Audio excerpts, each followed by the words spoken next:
Do not forget, you can support the channel with a like, and you can also subscribe to be aware of the latest published videos. Thank you. We hope that here you can find the latest news, ideas, and discoveries from the scientific world. Lolita, the second oldest orca in captivity, is being released after 50 years. The Miami Seaquarium announced that 57-year-old Lolita, also known as Tokitae, will be relocated to the waters of the Pacific Northwest, where trainers hope she will one day reunite with her family. A 57-year-old female orca known as Lolita, or Tokitae, is moving from her tank at the Miami Seaquarium to her home waters in the Pacific Northwest, where trainers will teach her the skills needed to hopefully be successfully reintroduced into the wild. Orcas like Lolita were first used in the entertainment industry in the 1960s after an aquarium owner captured one off the coast of British Columbia. The creature became a sensation, and soon, aquariums all over the country were scrambling to get one of their own. In 1970, fishermen trapped Lolita and at least 79 other orcas near Whidbey Island, Washington. After her capture, she began performing at the Miami Seaquarium in the smallest orca pool in North America. It measured just 80 feet long and 35 feet wide, about the size of a tennis court.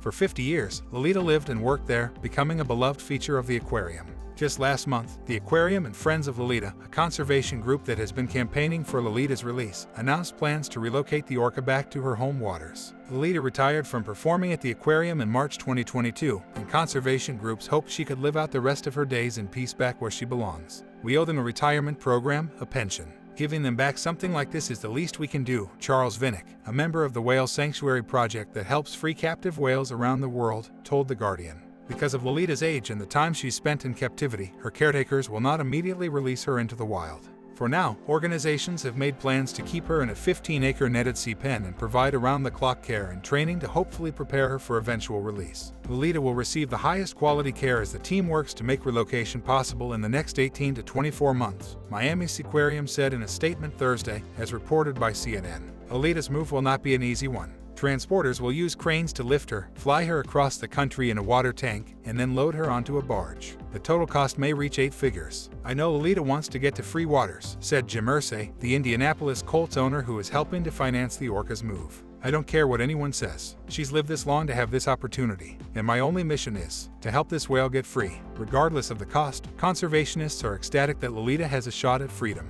What's more, Lolita may even be able to reunite with her family. Experts believe that Lolita's 90-year-old mother may still live in the Salish Sea area. They have identified a whale who is the matriarch of the L-pod, one of 3 orca clans that make up the population of southern resident killer whales. This genetically unique group is often spotted between Washington and British Columbia. Given that Lolita had lived and hunted with her pod for 4 years before she was captured, her caretakers believe that she may still remember her family. In 1996, researchers recorded the calls of Lolita's family members and played the sounds to the orca in Miami. She immediately appeared to recognize the calls and began bobbing and playing in the water. Experts are still unsure if Lolita could communicate with her family, but they hope that the orcas will accept her into the pod if she ever makes contact. "The first objective is to provide her the highest quality of life we can," Vinnick said, per the Associated Press. "Whether or not it becomes the dream of having her reunite with L-pod is something we have to rely on Lolita to show us." Many longtime advocates for Lolita's release are hopeful that she will make an eventual transition back into the wild, but it certainly will not come without challenges. The only long-term captive orca humans have ever released into the wild was Keiko, the orca who starred in the movie Free Willy. In 2002, tremendous efforts from people around the world led to Keiko's release in Icelandic waters. Only a year later, he died of pneumonia, sparking fears that captive orcas could never successfully be released back into the wild.